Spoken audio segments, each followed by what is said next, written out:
ஆன்மீக உறவுகள் அனைவருக்கும் என் அன்பான வணக்கங்கள்.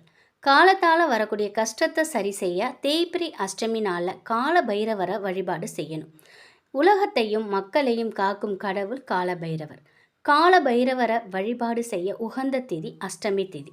இந்த மாதம் 18/6/2025 நாளைய தினம் புதன்கிழமை காலை 10:59க்கு அஷ்டமி திதி தொடங்குது.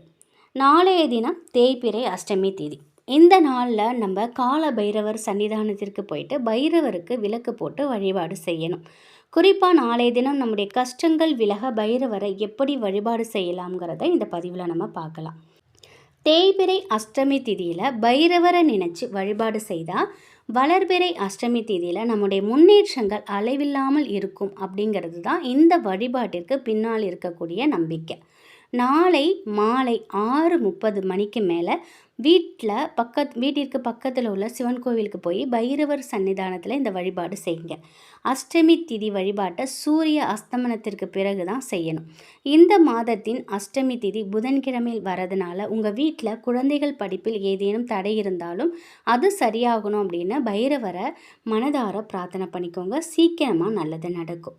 உங்கள் வீட்டின் அருகில் இருக்கக்கூடிய பைரவர் கோவிலுக்கு அபிஷேகத்திற்கு என்னென்ன பொருள் தேவையோ அதை உங்களால் முடிஞ்ச அளவுக்கு நீங்கள் வாங்கி கொடுக்கலாம். குறிப்பாக சுத்தமான சந்தனம், சிவப்பு சந்தனம், பால், தயிர் இந்த மாதிரி பொருட்களை நீங்கள் வாங்கி கொடுக்கலாம். அது ரொம்ப ரொம்ப நல்லது. மாலை பைரவருக்கு கட்டாயமாக ஏற்ற வேண்டிய தீபம் மிளகு தீபம். நம்மில் பெரும்பாலானவர்களுக்கு தெரியும் இந்த தீபம் எப்படி போடுவதுன்னு. இருந்தாலும் தெரியாதவங்களுக்காக இதை தெரிஞ்சுக்கோங்க. ஒரு சிவப்பு நிற காட்டன் துணி எடுத்துக்கோங்க. 27 மிளகை வச்சு சின்ன முடிச்சா கட்டிக்கோங்க. நல்லெண்ணெய் ஊற்றி இந்த மிளகு முட்டையை அதில் போட்டு அப்படியே தீபமாக ஏற்றி விடணும்.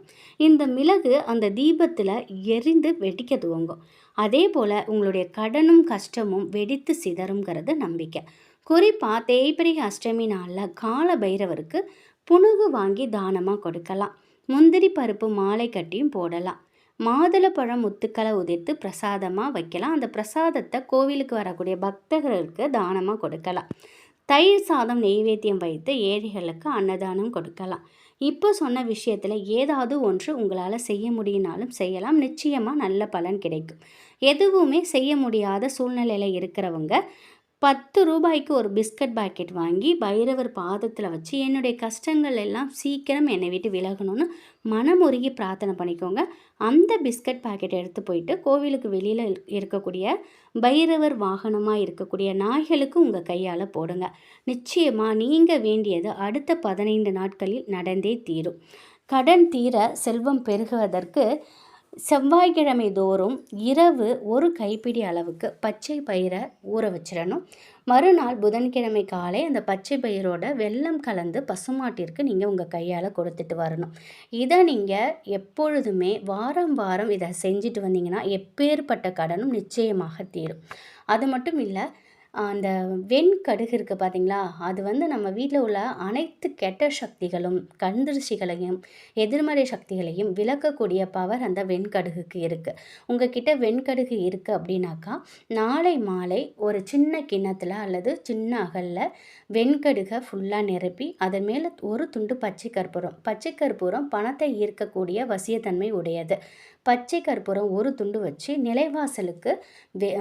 நிலைவாசல் அதாவது உங்கள் கதவை திறப்பீங்க இல்லையா, உள்ளே இருந்து கதவை திறக்கும் பொழுது அந்த செவுத்தில் இடிக்கும்ல, அந்த இடுக்குக்கிட்ட நீங்கள் ஹாலில் நீங்கள் வைக்கலாம்.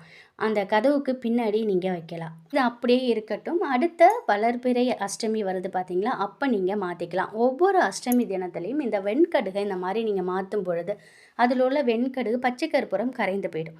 அந்த வெண்கடுகை நீங்கள் கால்படாத இடத்துல போட்டுட்டு திரும்பவும் அதே மாதிரி நீங்கள் ஒரு சின்ன கிண்ணத்தில் வைத்தாலே போதுமானது. வெண்கடுகுக்கு இயற்கையாகவே நெகட்டிவிட்டியெல்லாம் விரட்டி அடிக்கக்கூடிய சக்தி அதுக்கு இயற்கையாகவே இருக்குது. நீங்கள் அதுவும் அஷ்டமி நாளில் தேய்பிறை அஷ்டமி நாள்லையோ வளர்பிறை அஷ்டமி நாள்லையோ இந்த மாதிரி வெண்கடுகை வைத்து நீங்கள் செஞ்சுட்டு வரும் பொழுது உங்கள் வீட்டில் உள்ள அனைத்து கஷ்டங்களும் தீரும். கண் திருஷ்டி நம்ம வீட்டை விட்டு போயிடுச்சு, எதிர்மறை சக்திகள் நம்ம வீட்டை விட்டு போயிடுச்சுனாலே நம்ம வீட்டில் ஆட்டோமேட்டிக்காக நேர்மறை சக்திகள், நேர்மறை ஆற்றல்கள், பண வரவுங்கிறது அதிகரிக்கும்.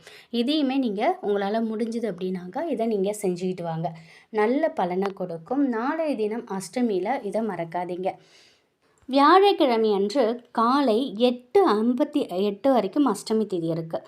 ஒருவேளை நாளைய தினம் உங்களால் வழிபாடு செய்ய முடியல அப்படின்னாக்கா, நீங்கள் வியாழக்கிழமை காலை பிரம்ம முகூர்த்தத்தில் கூட நீங்கள் காலை நேர வழிபாடு கூட நீங்கள் செய்யலாம். ஆனால் அஷ்டமி நாளில் மறக்காமல் பைரவரை நினைத்து வழிபாடு செய்யுங்க. உங்களுடைய கடன் கஷ்டம் அனைத்துமே காணாமல் போகும். நீங்கள் ஏற்றக்கூடிய இந்த தீபத்தோட ஏதாவது ஒரு சுமங்கலி பெண்ணுக்கு மஞ்சள் குங்குமம், தாலி கயிறு, வெற்றிலை பாக்கோட ஒரு தாம்பாளத்தை தந்தீங்கன்னா அம்பிகை பால திரிபுர சுந்தரியின் பரிபூரண அருள் உங்களுக்கு கிடைக்கும்.